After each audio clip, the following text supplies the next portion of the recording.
Hi guys, welcome back to Main Street Mower. I'm Stu, and this is how to remove the plastic line bump head from your string trimmer and installing a metal blade.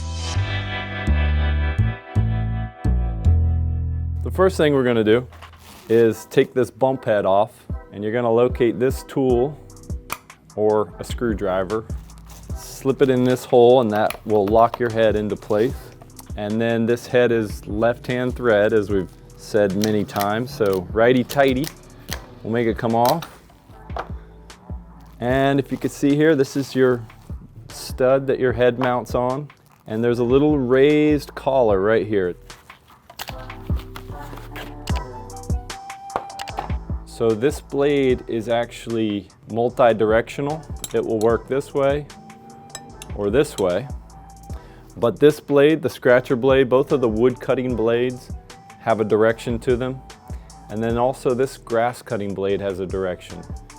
These two are multi-directional, and you can flip them and continue to use them.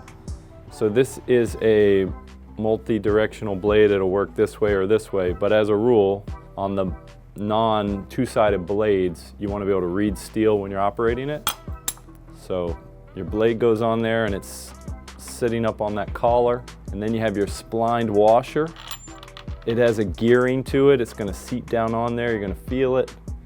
And then this donut, and this is really to protect your stud so that these threads don't get boogered up while you use it. And then this nut and its left-hand thread.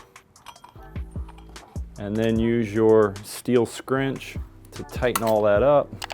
If something happens at this point and this blade slips off of that collar and it's sitting on this gear head crooked, it's going to vibrate violently. And you're going to know that something's wrong, so you're going to take all this back apart and set it on there right. If everything's right, it's going to run really smooth.